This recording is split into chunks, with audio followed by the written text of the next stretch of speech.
मैं तो कहीं काकू अब ये साइकिल लेनी बताइए भाई मुझे एक्टिवा बुलाइए कि हम आयु में जाके इतना कार्य कर पाए, ऐसी ईश्वर से हम भी प्रार्थना करते हैं कि दीर्घायु की प्रार्थना करते रहे। ईश्वर से प्रार्थना करते हैं कि क्या हूँ खाने को ये सब जाके कार्य आगे और हमारी आदरणीय विनीता दीदी पूरे इस सहयोग से लगातार आप सबका पूरे महीने जिन्होंने मार्गदर्शन किया है दीदी को और अपने सभी राज्य कार्यक्रम सभी योग साधना जिन्होंने धैर्यपूर्वक इस अभियान से जुड़कर अपने जीवन को कुछ बनाने का संकल्प लिया। ऐसे आप सबको भी आज स्वागत और आज का अवसर हमारी बड़ी दीदी ले रही है, उनको भी अपना ये मंच देती हूँ कि अपने जो भी विषय आज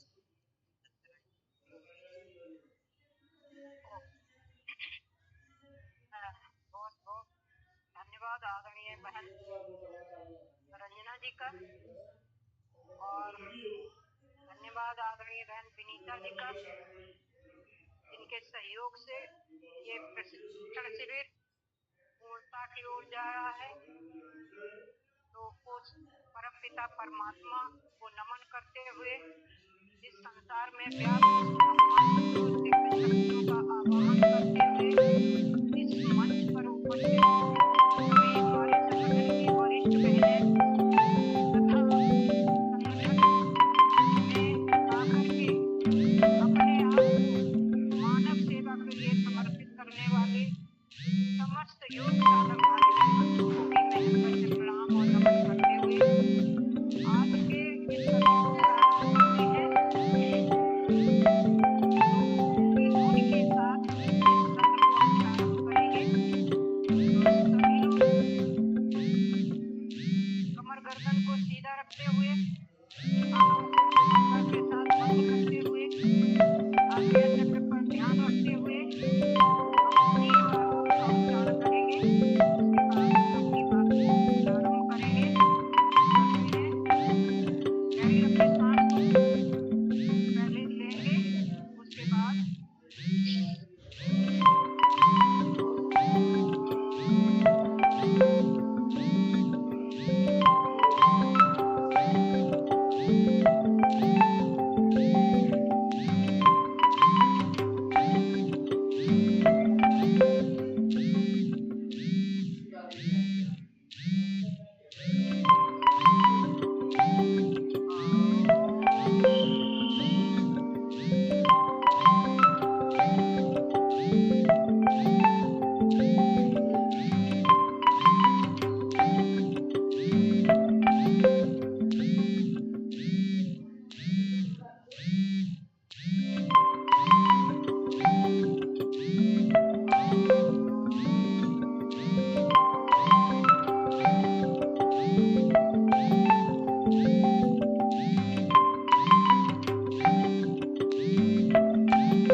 जैसा कि आप लोग शरीर विज्ञान के विषय में बहुत कुछ जान चुके हैं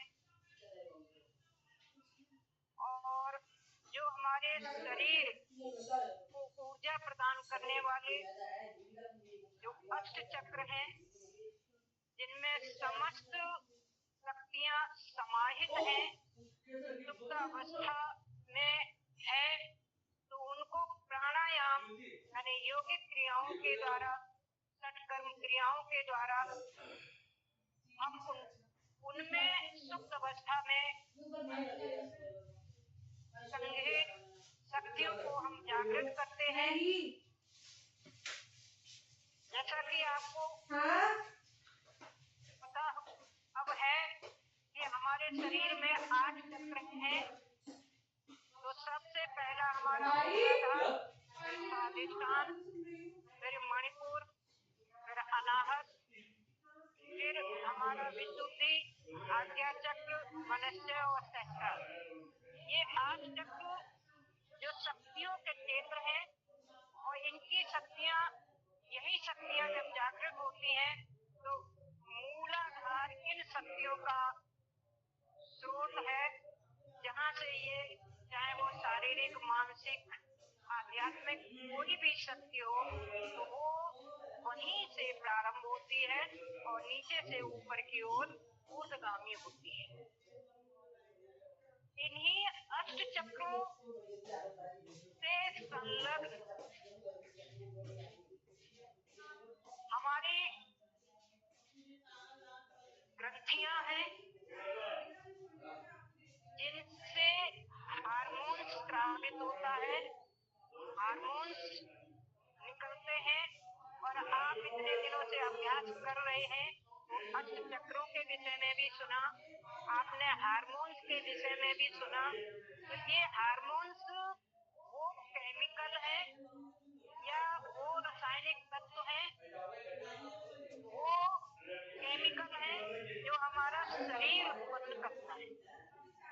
और ये शरीर हमारी उन ग्रंथियों से विभिन्न प्रकार के हार्मोन्स स्रावित होते हैं, जो अपना अपना विभिन्न रूप से विभिन्न अंगों पे जाकर के विभिन्न कार्यों को संपादित करते हैं। तो इन हार्मोन्स का भी बहुत बड़ा महत्व है। ये हार्मोन्स या केमिकल ही वो रसायन है जो हमारे शरीर की समस्त क्रियाओं का निर्धारण करते हैं कि कौन सी क्रिया कब होगी, कहाँ होगी, कौन करेगा, कैसे करेंगे। तो इतने महत्वपूर्ण ये रासायनिक तत्व हैं, ये केमिकल हैं, इनके शरीर में थोड़ी सी भी कमी या बड़ी हो जाती है, या कम हो जाते हैं या अधिक हो जाते हैं, तो उसका प्रभाव हमारी एक एक कोशिका पर पड़ता है और एक एक कोशिका के मेटाबॉलिज्म को ये गड़बड़ कर देती है। तो इसलिए इन हार्मोन्स का संतुलित होना बहुत आवश्यक है। तो ये संतुलित कब होंगे? जब हमारे अष्ट चक्रों की ऊर्जा जागृत होगी, मूलाधार से जागृत होकर के और सहस्त्रार तक अष्ट अंग जो प्राणायाम के है, अष्टांग योग जो है, उसके माध्यम से विभिन्न चक्रों से ये शक्ति जागृत होती हुई और सहस्त्रार तक पहुंचती है। और सहस्त्रार जो हमारे कपाल में ब्रेन है, मस्तिष्क है, वो मस्तिष्क हमारे इन हार्मोन्स का कंट्रोल करता है। माने हार्मोन्स पर यदि कोई कंट्रोल करता है तो हमारा ब्रेन करता है, मस्तिष्क करता है, जो हमारे कपाल में स्थित है। तो जहाँ पर ये चक्र है, वहीं पर उसी के पास हमारी ये ग्रंथियां हैं, जिनको हम कहते हैं अंतःस्रावी ग्रंथि, या हम कहेंगे एंडोक्राइन सिस्टम। एंडोक्राइन सिस्टम आपको बताया था कि एंडोक्राइन सिस्टम वो ग्रंथियों का समूह है जिनसे हार्मोन स्रावित होते हैं। तो ये ग्रंथियां कई प्रकार की होती हैं, कई ग्रंथियां हमारे शरीर में स्थित हैं। वो ग्रंथियां जैसे हम नीचे से ही चलते हैं, नीचे हमारे सबसे जो नीचे से ऊपर की ओर जो मूलाधार की शक्ति ऊर्ध्वगामी होती है, तो हम देखते हैं कि हमारा जो सिर है, जो कपाल है, इसमें 3 ग्रंथियां, पहले तो ये समझ लीजिए कि ये ग्रंथियां क्या है। इनको हम अंतःस्रावी ग्रंथि कहते हैं, या हम कहेंगे इनको नलिका विहीन ग्रंथियां। इनमें कोई नली नहीं है। ये इन ग्रंथियों से जो हार्मोन, जो केमिकल स्रावित होता है, निकलता है, वो ग्रंथियां सीधे हमारे रक्त में पहुंचा देती है। इनको किसी माध्यम की आवश्यकता नहीं होती है, ये सीधे हमारे रक्त में अपने हार्मोन को पहुंचाती हैं, और रक्त के माध्यम से जिस हार्मोन का जो काम है उस अंग तक स्वतः ही वो पहुंचता है, और वहां उस अंग को प्रेरित करता है, जागृत करता है कि आपको ये काम करना है। तो ये प्रेरणा का काम करता है, उत्प्रेरक का काम करता है। हार्मोन्स या केमिकल जो है हमारे शरीर में, किसका काम करता है? उत्प्रेरक का काम करता है, जगाने का कार्य करता है, प्रेरणा देने का कार्य करता है कि आपको ये काम करना है। किस अंग को? वहीं पर जाकर के सीधा प्रेरणा देता है, उसको जगाता है। तो ये रक्त के माध्यम से अपने अंग विशेष तक पहुंचता है। ये हार्मोन ये सीधा रक्त में मिलता है, रक्त से जहां पर उसको पहुंचना होता है सही वहां पर पहुंचता है, तो प्रेरणा का कार्य करता है ये। इसको देखा नहीं जा सकता है। अब हमारे शरीर में 3 तरह की ग्रंथियां होती हैं। एक तो वो ग्रंथियां जो नलिका युक्त होती हैं, जैसे हमारे मुंह से हम भोजन देखते हैं, और भोजन को देखते ही हमारे मुंह की जो लार ग्रंथियां होती हैं वो लार स्रावित करने लगती हैं, लार हार्मोन को स्रावित करने लगती है, और इसको एंजाइम कहेंगे। तो ये एंजाइम, ये जो है जैसे ही भोजन देखते हैं वैसे ही वो लार ग्रंथियां लार को स्रावित करके उस लार युक्त नलिका में डालती हैं, और फिर वो आमाशय में पहुंचता है या भोजन में मिलता है जाकर के, और भोजन को पचाने का कार्य करता है। इसी तरह से लिवर है, यकृत है, यकृत से जो एंजाइम निकलते हैं, पाचक रस निकलते हैं, वो आमाशय में पहुंचते हैं और फिर भोजन को पचाते हैं, पचाने का कार्य करते हैं। इसी से हमारी श्वेत ग्रंथियां होती हैं, श्वेत ग्रंथियों से पसीना बाहर निकलता है, वो भी नलिका के बाहर निकलता है। तो कहने का मतलब है कि हमारे शरीर में 3 तरह की ग्रंथियां हैं। एक तो नलिका युक्त जो अपने एंजाइम को नली में या उनके जो जहाँ से एक अंग से दूसरे अंग तक पहुंचानी होती है, वो एक नली के माध्यम से उसको पहुंचा देते हैं। तो ये ग्रंथियां लार ग्रंथियां हैं, यकृत है, और आपके श्वेत ग्रंथियां हैं, ये नलिका युक्त है। दूसरी नलिका विहीन जो हमने बताया कि अंतःस्रावी ग्रंथियां हैं, जिनसे हार्मोन स्रावित होता है, वो कोई नली की उनको आवश्यकता नहीं है, सीधे रक्त में अपने हार्मोन को छोड़ देती है, तो उनको हम कहेंगे अंतःस्रावी ग्रंथि। और तीसरा है मिश्रित ग्रंथि। मिश्रित ग्रंथि जैसे हमारी पैंक्रियाज है, पैंक्रियाज में 2 तरह के, एक तो एंजाइम निकलता है जो भोजन को पचाने का कार्य करता है, और दूसरा इंसुलिन निकलता है, इंसुलिन हार्मोन्स निकलता है जो हमारे शरीर में आए हुए ग्लूकोज की मात्रा को कंट्रोल करता है। तो इस तरह से ये 3 तरह की ग्रंथियां 3 तरह से कार्य करती हैं। तो अब हम आते हैं अंतःस्रावी ग्रंथियों पर। तो सबसे पहले हम देखते हैं कि हमारा जो खाल है, जो खोपड़ी है, उसमें 3 ग्रंथियां हैं। 3 ग्रंथियां, एक तो जहाँ पर ये रीढ़ की हड्डी समाप्त होती है और हमारी खोपड़ी की हड्डी शुरू होती है, वहाँ पर एक हाइपोथैलेमस ग्रंथि होती है। वो हाइपोथैलेमस ग्रंथि का कार्य ये है कि वो हमारे एंडोक्राइन सिस्टम, क्योंकि एंडोक्राइन सिस्टम की जितनी ग्रंथियां हैं वो एक दूसरे से जुड़ी हुई हैं, एक दूसरे को प्रभावित करती हैं। तो एंडोक्राइन सिस्टम को हमारे किससे जोड़ती हैं? नर्वस सिस्टम से जोड़ती हैं। क्योंकि नर्वस सिस्टम के माध्यम, नर्वस सिस्टम हमारा क्या है? सूचना तंत्र है कि जो हमारे पंच ज्ञानेंद्रियां बाहर से सूचना लाती हैं, वो सूचना हमारी हाइपोथैलेमस तक पहुंचती है, और हाइपोथैलेमस जो है वो हमारी पिट्यूटरी पिट्यूटरी ग्रंथि को देती है और पिट्यूटरी ग्रंथि जो है वो हार्मोन्स को स्रावित करती है और वो अपने हार्मोन्स से दूसरे हार्मोन्स को जाकर के दूसरी ग्रंथियों के हार्मोन्स को जाकर के प्रेरित करती हैं, जगाती हैं कि तुम्हारा ये काम है, तुम ये हार्मोन्स की आवश्यकता है, इसको स्रावित करो। तो दूसरी ग्रंथि है हमारी पिट्यूटरी ग्रंथि और तीसरी है हमारी पीनियल ग्रंथि जो हमारे आज्ञा चक्र पर स्थित है। तो हमारे सहस्त्रार पर तो पिट्यूटरी और आज्ञा चक्र पर पीनियल और हमारे ये जो विशुद्धि चक्र है यहाँ पर थायराइड और पैराथायराइड और जो अनाहत चक्र है वहाँ पर थाइमस ग्रंथि है उसी के पास में। और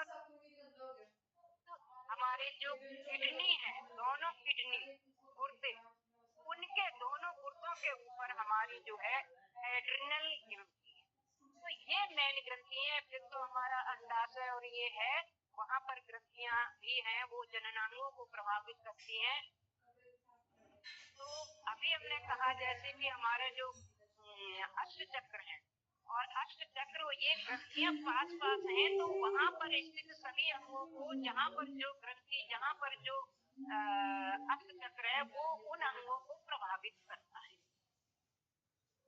अब सबसे पहले हम देखते हैं कि हमने बताया थाइमस ग्रंथि जो है वो हमारी रीढ़ की हड्डी जहाँ पर ऊपर खोपड़ी में और खोपड़ी की हड्डियां जहाँ पर मिलती हैं वहीं मेडुला ऑब्लांगेटा एक अंग है, वहीं पर ये हाइपोथैलेमस ग्रंथि है जो इसको हमारे नर्वस सिस्टम और इस एंडोक्राइन सिस्टम को जोड़ने का कार्य करती है। क्या करती है कि जब हमारी पंच ज्ञानेंद्रियां कोई बाहर से जो संदेश लाती हैं, पंच ज्ञानेंद्रियां हमारा जो बाहर से ज्ञान लाती हैं, संदेश लाती हैं, वो कहाँ पहुँचता है? हमारे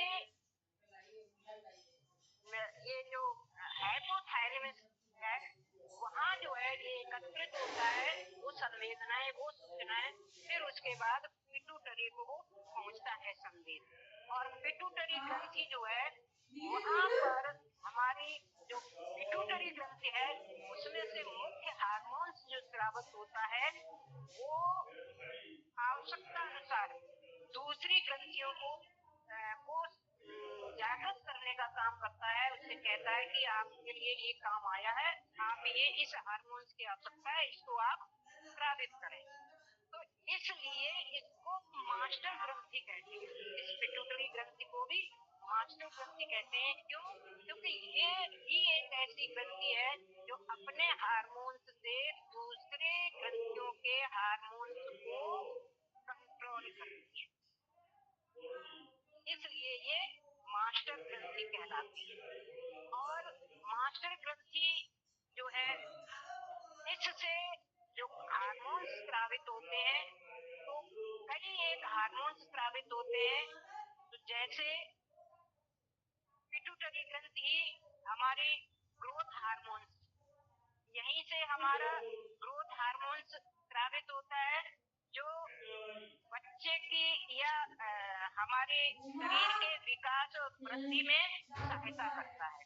जिससे पिट्यूटरी ग्रंथि से हार्मोन्स जो वृद्धि हार्मोन्स होता है, ग्रोथ हार्मोन्स होता है, अगर वो उसमें कम स्रावित होता है तो उस बच्चे की लंबाई कम होती है, बौना रह जाता है, और यदि अधिक होती है तो उसकी लंबाई अधिक हो जाती है। तो इस तरह से ये शरीर की वृद्धि विकास में सहायक होती है, जिससे ये हार्मोन ग्रोथ हार्मोन निकलता है। उसके बाद इससे एक हार्मोन निकलता है ऑक्सीटोसिन। ये इसमें से जो हार्मोन निकलता है वो क्या करता है कि इसको बर्थ हार्मोन कहते हैं। जब हमारी माँ को जब बच्चे को जन्म देना होता है तो वो उसको बाहर निकालने में ये जो है हार्मोन सहायता करता है। तो इससे ग्रोथ हार्मोन हुआ, ऑक्सीटोसिन हार्मोन हुआ, और इसी के साथ मिल्क हार्मोन्स भी निकलता है। जब माँ बच्चे को दूध पिलाती है तो यही हार्मोन्स काम करता है, मिल्क हार्मोन। इस करने से इससे कई एक हार्मोन्स निकलते हैं और ये शरीर की वृद्धि विकास में सहायक होती है। अपने हार्मोन्स से दूसरी ग्रंथियों के हार्मोन्स को कंट्रोल करती है, नियंत्रित करती है, इसलिए इसे मास्टर ग्रंथि कहते हैं। दूसरी ग्रंथि आती है आपकी पीनियल ग्रंथि। पीनियल ग्रंथि हमारे आज्ञा चक्र पर है। आज्ञा चक्र के जहाँ पर मनस्य चक्र और आज्ञा चक्र के बीच में वहां पर, तो ये पीनियल ग्रंथि जो है, इससे सेरोटोनिन और मेलाटोनिन दो हार्मोन्स निकलते हैं जो हमारी निद्रा के लिए उपयोगी होते हैं, नींद को लाने में, जगाने में काम करते हैं। यदि व्यक्ति की नींद पूरी नहीं होती है तो व्यक्ति स्वस्थ नहीं रह सकता है। जो हैप्पी हार्मोन्स जो हैं पूर्ण रूप से नींद, इसीलिए कहा जाता है कि 5 घंटे की पर्याप्त गहरी नींद होनी चाहिए। यदि नींद आपकी गहरी नहीं होगी तो जो हैप्पी हार्मोन्स हैं वो आपके कम स्रावित होंगे, इससे हमारे शरीर पर के स्वास्थ्य पर प्रभाव पड़ेगा। तो ये हमारी पीनियल ग्रंथि हुई। उसके बाद अगली ग्रंथि जो आती है वो हमारी थायराइड ग्रंथि है। थायराइड ग्रंथि कहाँ पर है? विशुद्धि चक्र पर।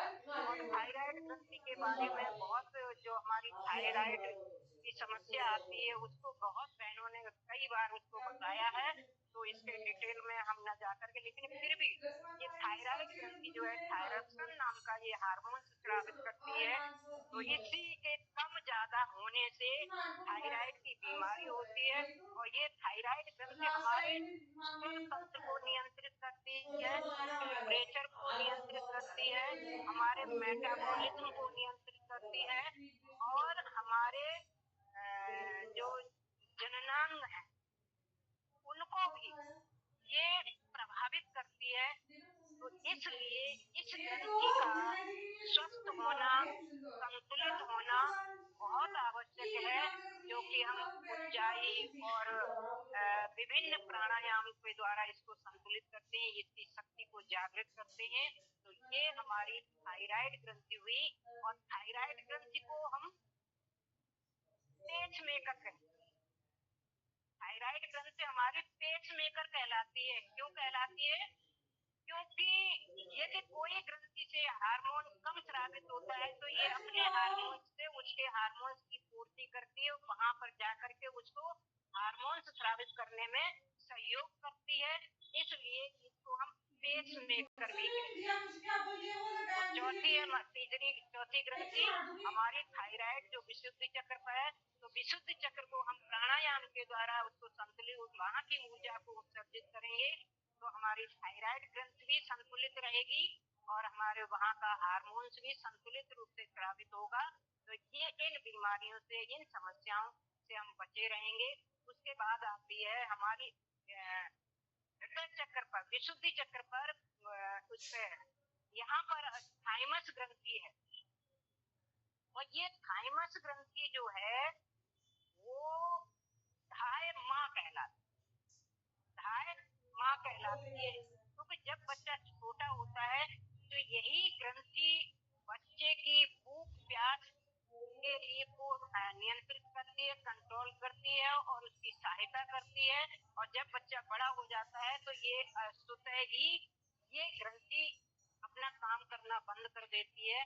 तो ये थाइमस ग्रंथि है जिसमें ये ममता रूपी इसमें हार्मोन्स, या हम कहेंगे इसमें जो भावनाएं, संवेदनाएं व्यक्त होती है, उनका संबंध सीधे हमारे मनस्य चक्र से है, एंडोक्राइन सिस्टम से है। जब जैसे बच्चे को भूख लगती है, छोटा बच्चा होता है उसे भूख लगती है, लेकिन उसकी संवेदनाएं उसकी माँ तक पहुंचती है। तो ये एंडोक्राइन सिस्टम का अद्भुत कार्य है जो कि ईश्वर ने सबको देकर के भेजा। उसने इस शरीर को बनाया है तो उसकी सुरक्षा करना भी उसने सबको सिखाया है। लेकिन यदि हम लोग लापरवाह होते हैं तो तभी हम बीमार होते हैं। अगर हम लापरवाह ना हो तो बीमार नहीं हो सकते हैं। उसके बाद थाइमस ग्रंथि के बाद फिर हमारी आती है एड्रिनल। एड्रिनल ग्रंथि, इसमें स्ट्रेस हार्मोन्स स्रावित होते हैं। ये हमारी दोनों किडनी के ऊपर है और इस एड्रिनल ग्रंथि से कई तरह के हार्मोन्स स्रावित होते हैं, लेकिन ये इससे मुख्य रूप से जो मेलाटोनिन, ये हार्मोन्स जो है पीनियल ग्रंथि से एड्रिनल ग्रंथि जो है उससे हमारा जो स्ट्रेस हार्मोन्स निकलता है, इसको हम इमरजेंसी हार्मोन्स भी कहते हैं, क्योंकि ये स्ट्रेस हार्मोन्स हमें हमारे खतरे से बचाने के लिए संकेत देता है। जैसे मान लीजिए कि कोई हमारे सामने शेर आता है या हमें नुकसान पहुंचाने वाला कोई जानवर आता है, तो जैसे ही उसको हमारी आंखें देखती हैं, आंखों की सूचना कहाँ तक पहुंची, हाइपोथैलेमस जो पहुंची और फिर वो तुरंत पिट्यूटरी ग्रंथि को सूचना देता है। पिट्यूटरी ग्रंथि तुरंत एड्रिनल ग्रंथि को सूचना पहुंचाती है कि ये हमारे लिए ये हमारा दुश्मन है, ये हमारे लिए हानिकारक है, ये हमको हानि पहुंचा सकता है, तो इससे हमें बचना है। और बचने के लिए या तो हम उससे लड़ने के लिए तैयार होते हैं या भागने के लिए तैयार होते हैं, अपना बचाव करते हैं। तो फाइट और फ्लाइट के मोड में ये स्ट्रेस ग्रंथि रहती है। इससे यदि बहुत अधिक हम स्ट्रेस में रहते हैं तो लगातार स्ट्रेस में रहने पर ये हमारे लिए हानिकारक भी होती है। इसीलिए कहा गया है कि स्ट्रेस में मत रहिए। स्ट्रेस अगर जितने आप स्ट्रेस में रहेंगे उतना ही स्ट्रेस हार्मोन्स आपके शरीर में ये ग्रंथियां लगातार निकालती रहेंगी और जो फिर कालांतर में धीरे धीरे क्या होगा, वो आपके लिए टॉक्सिन का काम करेगा, विष का काम करेगा, हानिकारक हमारे शरीर को केमिकल तेजाब जिसको वो बनाएगा और हम स्ट्रेस में रहते हैं तो फिर कहेंगे वैसे ही विचार हमारे बनते हैं। तो इसलिए इस स्ट्रेस से बचने के लिए, इस खतरे से बचने के लिए हमें क्या करना है कि हमें अधिक से अधिक जो हमारे हैप्पी हार्मोन्स हैं उनको स्रावित है, माने हम खुश रहें, आनंदित रहें, स्ट्रेस में न जाएं। और अचानक अगर कोई वो आती है खतरे की चीज तो हमें अपना बचाव करना ही है, लेकिन लगातार हमें स्ट्रेस में नहीं रहना है। तो ये स्ट्रेस हार्मोन्स जो है हमारी कहाँ से, एड्रिनल ग्रंथि से, जहाँ पर हमारी ये जो मणिपुर चक्र है उसके गुर्दों के ऊपर ये रहती है। तो इस तरह से ये हमारी इमरजेंसी में काम आती है और हमको खतरे से बचाती है। और अगली जो है हमारी ग्रंथि कौन सी है, पैंक्रियाज ग्रंथि है। पैंक्रियाज ग्रंथि से हमने बताया ऊपर का हिस्सा जो है वो एंजाइम को स्रावित करता है, जो हमारे भोजन को पचाता है, भोजन में आए हुए कार्बोहाइड्रेट को ग्लूकोज में बदलता है, ऊर्जा में बदलता है और फिर वो ऊर्जा हमारी कोशिकाओं तक पहुंचती है। वो कोशिकाओं से एनर्जी वो उत्पन्न होती है जिससे हमारा शरीर चलता है। या यही हार्मोन्स जो है वो हमारे यहीं से जब पाचन का सही से जब एंजाइम से अधिक बनता है तो पाचन हमारा सही से होता है। जब पाचन सही से होता है तो हमारी लाल रक्त कणिकाएं यहीं से बनती हैं जो हमारे शरीर को स्वस्थ रखती हैं। और दूसरा इसमें हार्मोन्स कौन सा, इंसुलिन हार्मोन्स बनता है। इंसुलिन हार्मोन्स अगर कम हो जाता है तो हमारे, क्योंकि इंसुलिन का कार्य है कि हमारे ब्लड में आए हुए ग्लूकोज की मात्रा को, जितनी आवश्यकता हमारी कोशिका को है उतनी कोशिका को अंदर वो ग्लूकोज को जाने देता है, क्योंकि ग्लूकोज की उपस्थिति में ही हमारी हर कोशिका अपना भोजन बनाती है, ऊर्जा बनाती है, जिससे वो जीवित रहती है। तो उस आई हुई ग्लूकोज की मात्रा को नियंत्रित करता है, कंट्रोल करता है। और जब हम अधिक ग्लूकोज लेते रहते हैं तो फिर हमारी मात्रा से अधिक जब ग्लूकोज आता है तो उसको हमारा इंसुलिन नहीं बचा पाता है और फिर हमारे रक्त में ब्लड की मात्रा अधिक हो जाती है, वो ब्लड में ग्लूकोज की मात्रा अधिक हो जाती है, जिसको फिर हम कहते हैं ये डायबिटीज, शुगर की बीमारी हो गई। तो इंसुलिन हमारा कब निकलेगा पर्याप्त मात्रा में? जब हमारी पैंक्रियाज स्वस्थ होगी। और पैंक्रियाज हमारी स्वस्थ कब होगी? जब हम योग प्राणायाम करेंगे। कहते कपालभाति करो, कपालभाति से हमारी नाभि के आसपास के जितने भी अंग हैं वो स्वस्थ होते हैं, वो पर्याप्त मात्रा में वहां का ऊर्जा उत्सर्जित होती है और तब हमारे अंग सभी अंग वहां के सही रूप से कार्य कर पाते हैं और भोजन का पाचन सही से होता है। तो इसलिए ये हमारी ग्रंथियां एक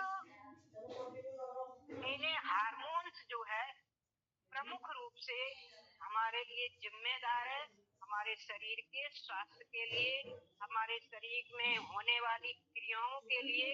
कौन क्रिया कब करेगा, कौन करेगा, कैसे होगी, कहाँ पर होगी, इसको निर्धारित करने वाला ये हमारा हार्मोन ही है, जो हमारी एंडोक्राइन सिस्टम का पार्ट है, अंतःस्रावी ग्रंथियों से स्रावित होता है।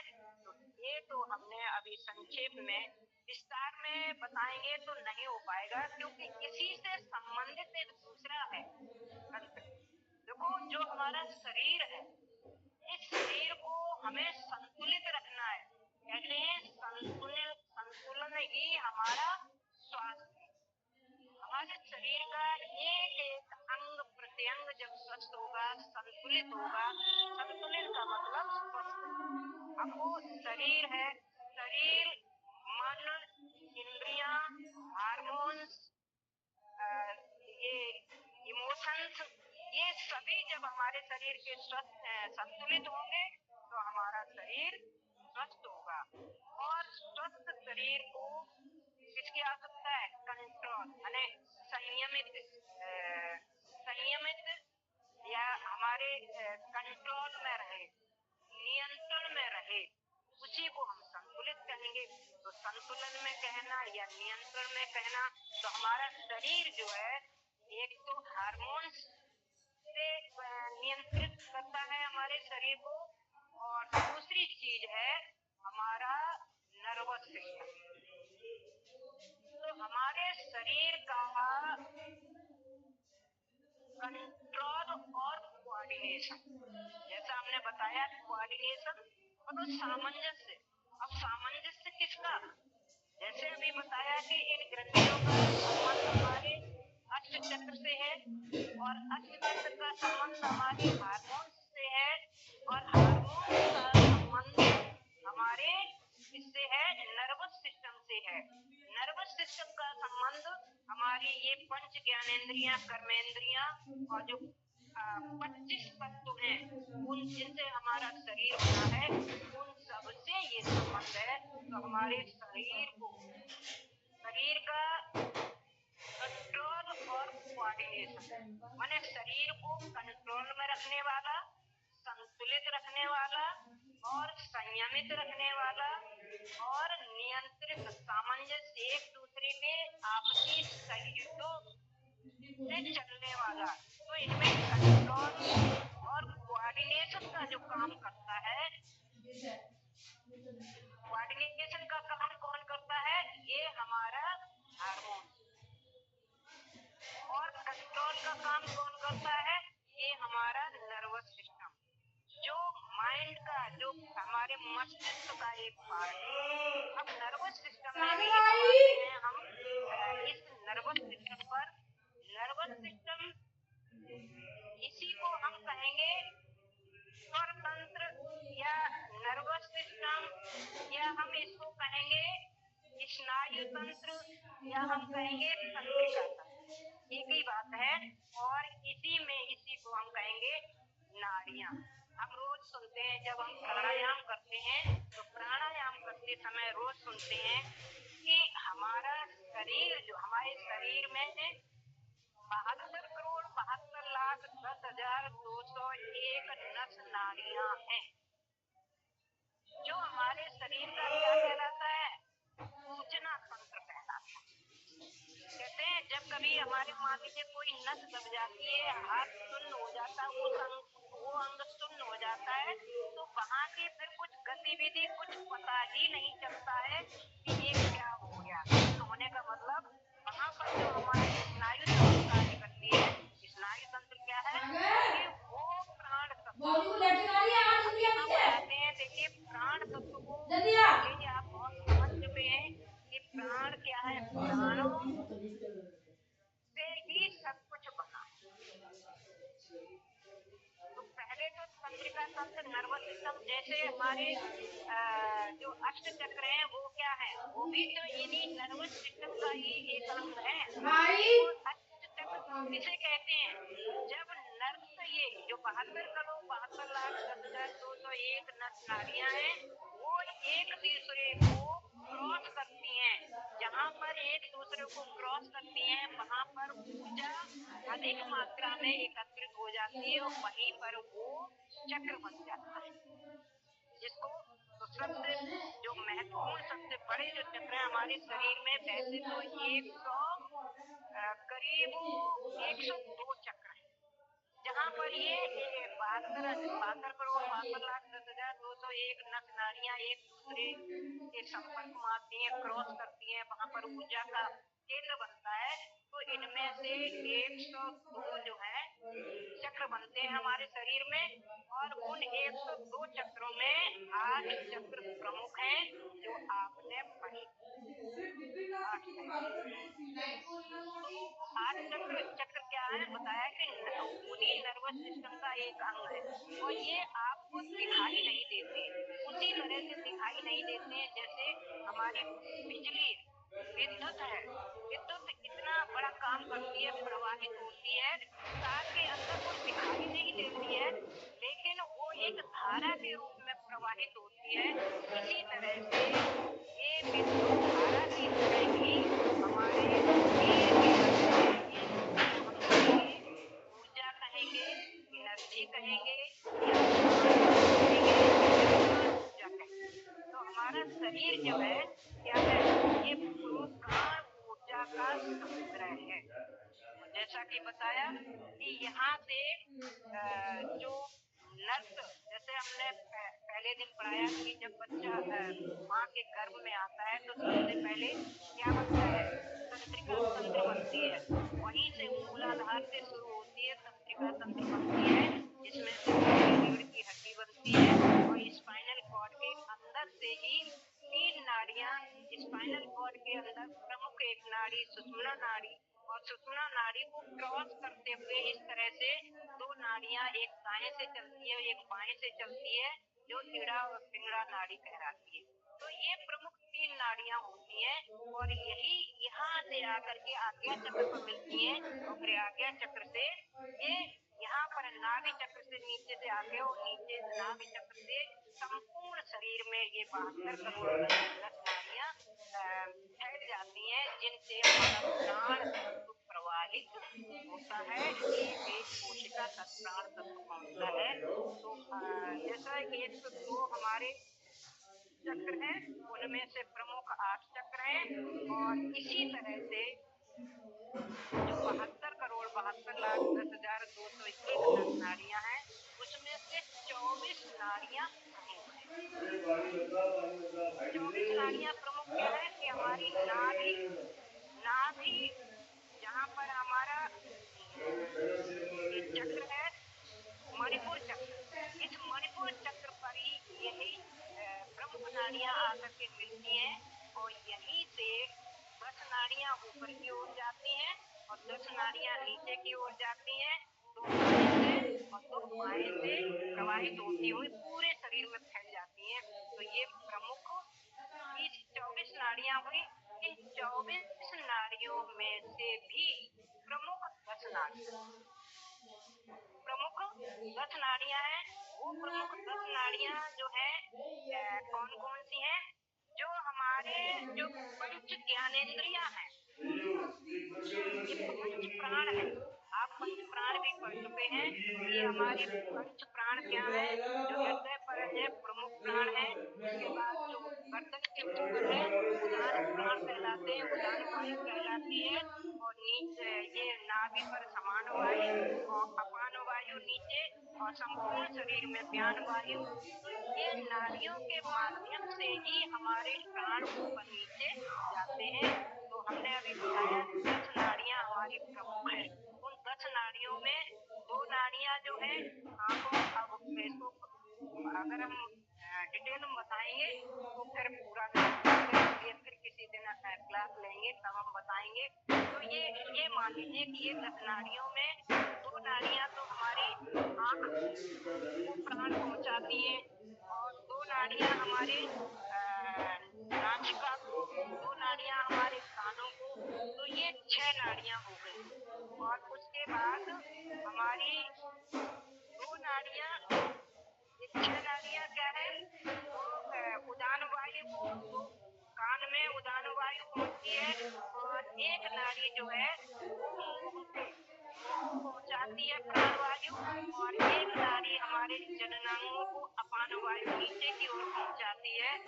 और इसी के साथ जो हमारी 3 नाड़ियां प्रमुख हैं, ईड़ा, पिंगला, सुषुम्ना नाड़ियां।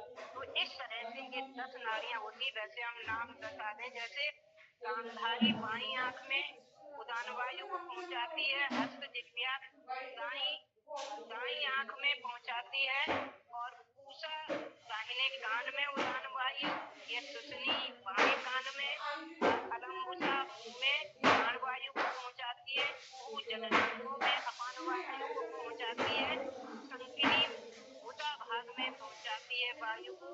और उसके बाद ईड़ा नाड़ी जो है वो हमारी बाएं से नीचे मूलाधार से आकर के और आज्ञा चक्र तक आती है। और पिंगला नाड़ी जो है वो दाएं से मूलाधार से निकल करके और आज्ञा चक्र तक आती है। तो ये और बीच में जो है सुषुम्ना नाड़ी। अब इन्हीं को ये सांसों के माध्यम से ये प्राण वायु, ये सांसों को ही हम क्या कहेंगे? प्राण। इन्हीं को चाहे प्राण कह लीजिए, चाहे प्राण ऊर्जा कह लीजिए। तो ये 3 जो है वो प्रमुख नाड़ियां हैं। कौन कौन सी? ईड़ा नाड़ी, पिंगला नाड़ी और सुषुम्ना। इसको हम देखते हैं। देखिए जैसे हमारी ये नासिका है, ये दाहिनी जो ओर की नासिका है, नासिका क्षेत्र, इसको हम पिंगला नाड़ी और बाई ईड़ा नाड़ी और मध्य में सुषुम्ना नाड़ी। इसी को क्योंकि हमारी ये बाई नासिका है जहाँ पर ईड़ा नाड़ी इसको कहेंगे और यही हमारी प्रतीक है, इसलिए इसको हम चंद्र नाड़ी भी कह सकते हैं। और दाहिने उसको सूर्य नाड़ी, क्योंकि ये उष्णता की प्रतीक है, ये शीतलता की प्रतीक है। और ये जो है सुषुम्ना नाड़ी, दोनों का जब सामंजस्य होता है तब ये सुषुम्ना। तो आप कभी भी देखिए ये हमारी प्राण वायु, या हम इसको कहेंगे सांस है, सांसों को लेना और छोड़ना, ये हमारी प्राण वायु के माध्यम से ही सब कुछ, यानी सांसों पर ही सब कुछ टिका है और सांसों पर ही सब कुछ टिका है। जब हमारी ईड़ा पिंगला नाड़ियां संतुलित होंगी, और इनको संतुलित हम कैसे कर सकते हैं? या तो हम प्राणायाम के द्वारा, या फिर हम जो हमारे जो शुद्धिकरण की क्रियाएं हैं, सत्कर्म के द्वारा, जैसे हम जल नेति, सूत्र नेति करते हैं, ध्यान करते हैं, तो उससे हमारी ये ईड़ा पिड़ा सुषुम्ना नाड़ी, ये सारी 10 नाड़ियां जो हैं वो संतुलित होती हैं। तो या तो हम सत्कर्म के द्वारा करते हैं संतुलित, या प्राणायाम के द्वारा करते हैं। तो ये ईड़ा पिड़ा सुषुम्ना नाड़ी, ये अब इसको ईड़ा नाड़ी को बाई नाड़ी या हम चंद्र नाड़ी कहेंगे। ये शीतलता की प्रतीक है और इसमें हमारी मन शक्ति का प्रभाव होता है। इसमें मन शक्ति की, जो हमारे मन में होता है, मन शक्ति का प्रवाह हमारी है और सूर्य नाड़ी में प्राण शक्ति का प्रवाह होता है और सुषुम्ना नाड़ी में ब्रह्म शक्ति का प्रवाह होता है, या हम कहेंगे कि आध्यात्मिक शक्ति का प्रवाह होता है। तो इस तरह से ये प्रवाह, प्राण वायु का प्रवाह हमारी इन नाड़ियों के माध्यम से होता है और यही नाड़ियां हमारी प्रमुख नाड़ियां हैं, यही प्रमुख प्राण वायु कहलाएगी।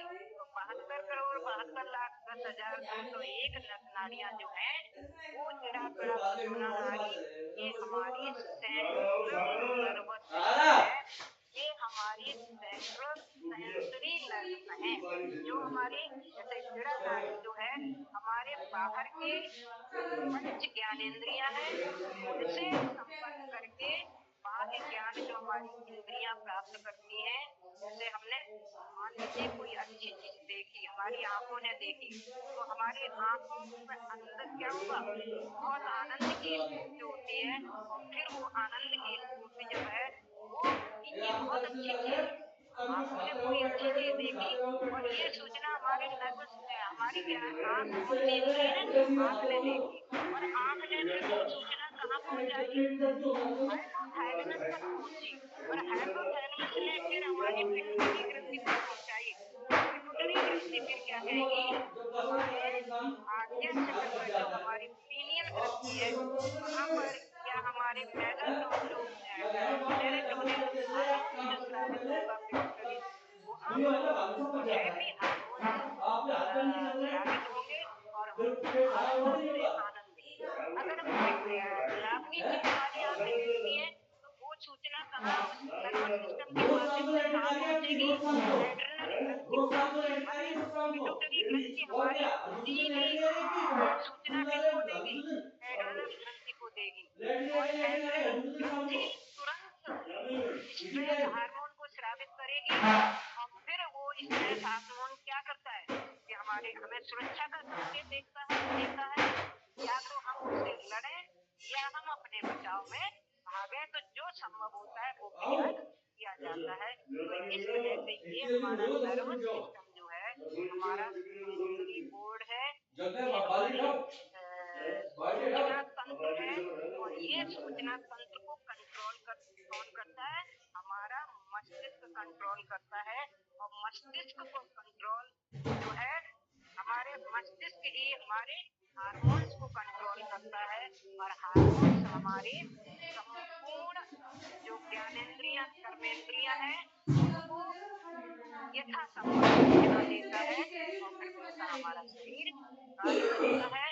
इस तरह से हमारा जो शरीर है, तो अब ये कहते हैं ना, लोग ये कहते हैं कि हम इस संसार में आए हैं तो संसार में कुछ लेके नहीं आया, व्यक्ति कुछ लेके नहीं आता है, न कुछ लेके जाता है, लेकिन हमारा स्वर विज्ञान या जो हमारा नर्वस सिस्टम है या आधुनिक जो विज्ञान इस पे अब रिसर्च हुई है, तो आधुनिक विज्ञान ये कहता है कि नहीं, हम खाली हाथ नहीं आए, हम कुछ न कुछ लेके आए। क्या लेके आए? देखिए, हम 3 चीजें लेके आते हैं। एक तो इसको प्राण ऊर्जा को लेके आते हैं, मन शक्ति को लेकर के आते हैं, प्राण ऊर्जा को लेकर आते हैं और हम किसको लेकर आते हैं, उन मन स्थिति जिसको हम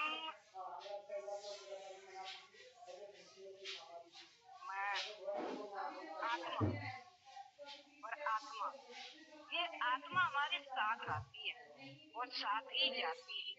कैसे?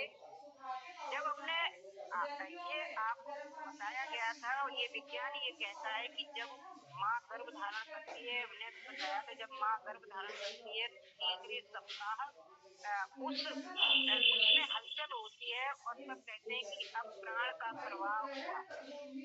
तो जैसे ही प्राण का प्रवाह होता है उसके बाद ही हमारे शरीर में हलचल होती है। हलचल का मतलब क्या हुआ कि वो एनर्जी आई, जिसको हम प्राण तत्व कहेंगे, जिसको हम आत्मा कहेंगे, चाहे प्राण तत्व कह लीजिए लीजिए, चाहे आत्मा कह लीजिए, चाहे एनर्जी कह लीजिए। तो और उसी के साथ हमारा मन आता है, उसी के साथ मन आता है। मतलब मन का ये जिसको हम मन स्थिति कहेंगे, ये मन कोई तत्व नहीं है, क्या है हमारे उसकी जो हमारी मूल तत्व है, अंतःकरण के मूल मूल प्रवृत्तियां जिसको हम कहेंगे। मूल प्रवृत्तियां हमारी क्या है कि ईश्वर ने हमको वो मूल प्रवृत्तियां दे करके भेजा है। क्या? सत्य, अहिंसा, अस्तेय, परिग्रह, ब्रह्मचर्य। ये हमारी मूल प्रवृत्तियां हैं जो हम साथ लेकर के आते हैं। इसमें कोई दो राह नहीं, कोई भेद नहीं है। ये मूल प्रवृत्तियां सबके साथ आती हैं। लेकिन जब संसार में व्यक्ति आता है और संसार के मोह माया और अन्य चीजों में फंसता है, तब उसमें दुराचार दुष्प्रवृत्तियां आती हैं। तो जो मूल प्रवृत्तियां हैं जिनको हम चित्त कहेंगे, चित्त, चेतना और आत्मा, ये तीन चीज व्यक्ति लेके आता है। अब उस मन के अंदर, चेतना, चित्त के अंदर, प्रवृत्तियों के अंदर क्या होता है कि हम पूर्व जन्म के संस्कार लेकर आता। हमारा जो मन है, जो चित्त जो है, वो पूर्व जन्म के संस्कार लेकर के और तब हम जन्म लेते हैं। इसलिए कभी कभी अब पूर्व जन्म को ही विज्ञान ये मानने लगा कि अब पूर्व जन्म भी होता है और पूर्व जन्म के वो संस्कार साथ में आते हैं। और हम लोग भी कहते हैं कि भाई इसके कुछ पूर्व जन्म के संस्कार होंगे, अच्छे बुरे जो भी होते हैं। तो हम तीन चीजें लेकर आते हैं, चित्त, चेतना और संस्कार।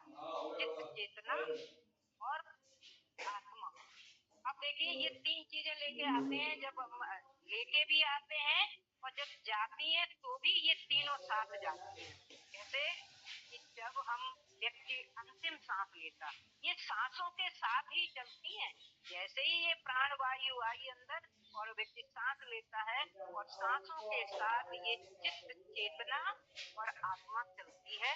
इनको अब इन्हीं के साथ कैसे जाती है कि जो हमारे अभी हमने बताया था कि जो 9-10 हमारी जो प्रमुख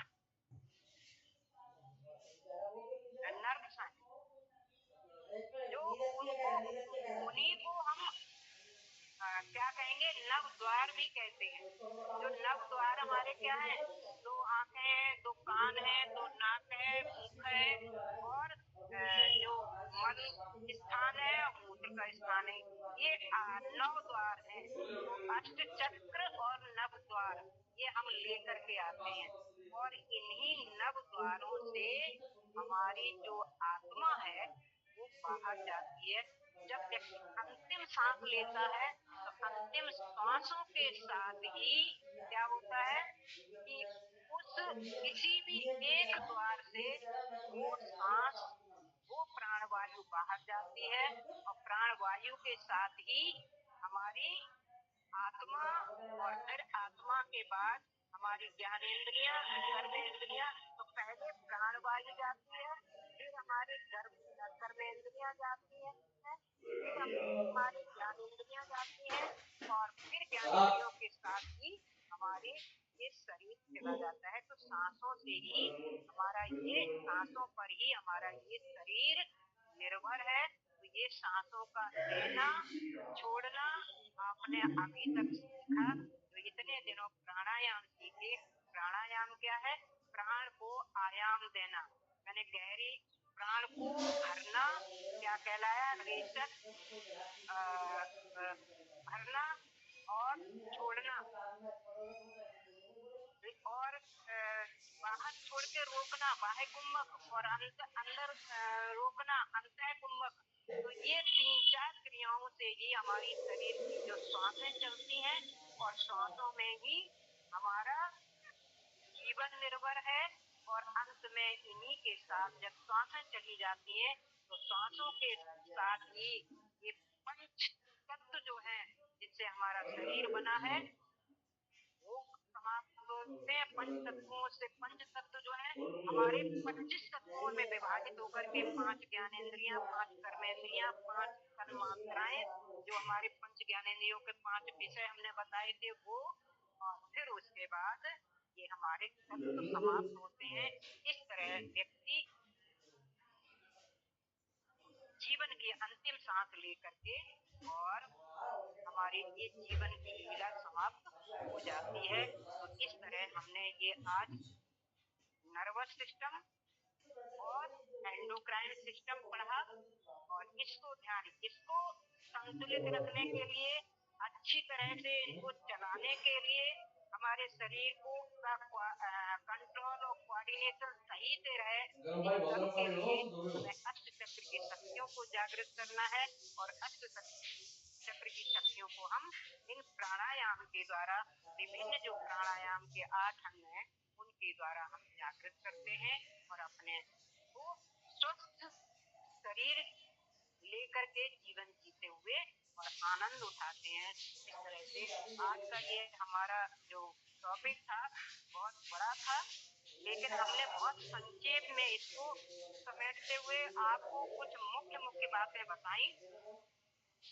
अब देखिए, ये प्राण शक्ति की बहुत बड़ी शक्ति है, इसको आप जानिए, समझिए। ये तीनों नाड़ियां हैं, यही हमारे शरीर को चला रही हैं, यही चला रही है, और इसका पूरा एक स्वर विज्ञान है। और आजकल स्वर विज्ञान में बहुत बड़ा काम हो रहा है। चलिए, इसको हम फिर कभी बताएंगे, टाइम पूरा हुआ।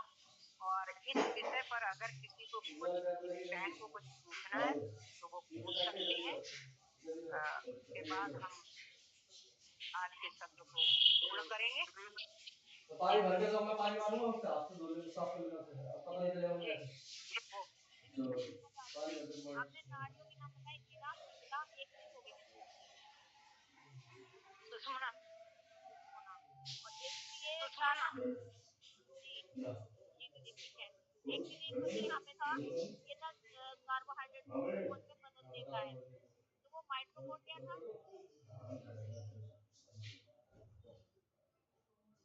कोई बोल रहा है, आवाज नहीं आ रही, कट रही है आवाज।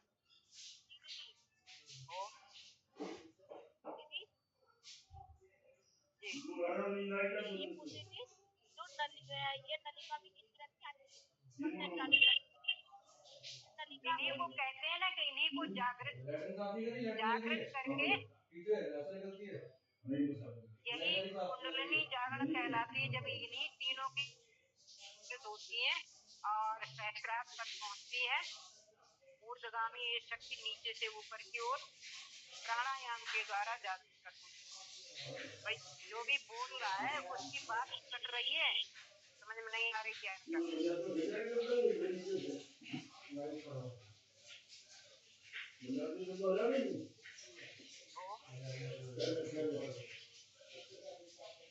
ये पूछे थे, जो नलिका वाली ग्रंथियां नलिका में जो अन्य 4 ग्रंथियां हैं, जो अन्य 4 ग्रंथियां हैं, उसके अलावा जो नलिका वाली एक नलिका युक्त ग्रंथियां, जैसे लार ग्रंथि हुई, आपकी श्वेत ग्रंथियां हुई पसीने की, और जो ये यकृत की ग्रंथियां हुई, इनसे एंजाइम निकलते हैं, पाचक रस निकलते हैं, जो भोजन को पचाने का कार्य करते हैं। और सहस्रावी ग्रंथियों से हार्मोन निकलते हैं। और तीसरी ग्रंथि है मिश्रित ग्रंथि। मिश्रित ग्रंथि में जैसे पैंक्रियाज एक ग्रंथि है, लेकिन जो उसमें से ऊपर का जो उसका भाग है उससे एंजाइम निकलता है, पाचक निकलता है, और नीचे के भाग से इंसुलिन निकलता है, जो हार्मोन। तो इसलिए इसे नमस्कार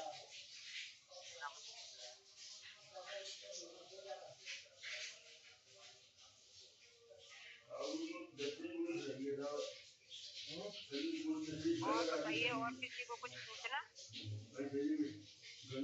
समझ में आया? दीदी, ये ग्रंथियों का जो आपने बताया है, ये बहुत मतलब एक तरह से बहुत बड़ा एक टॉपिक है। तो इसको एग्जाम जैसे परसों हमारा एग्जाम भी है, जैसे तो इसको उसमें कैसे तैयार कर सकते हैं? लंबा चौड़ा?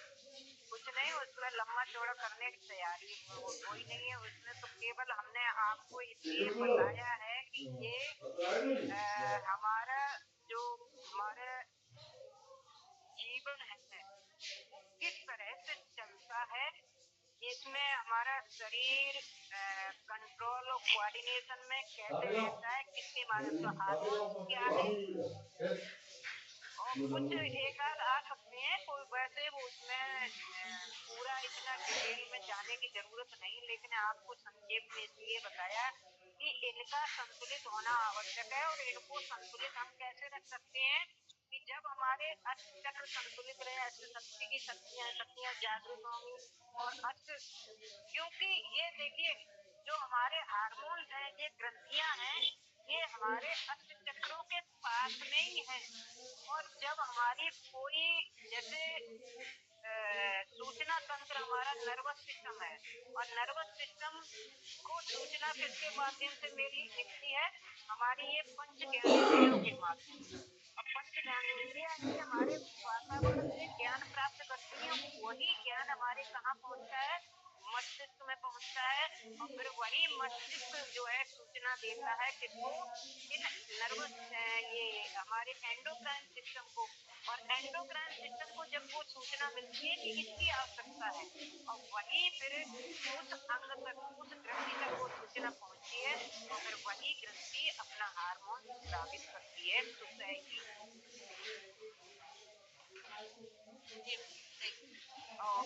और ये हमारे हार्मोन उन ग्रंथियों उन जो हमारे चक्र हैं उनसे संलग्न रहते हैं, तब हमारा शरीर चलता है।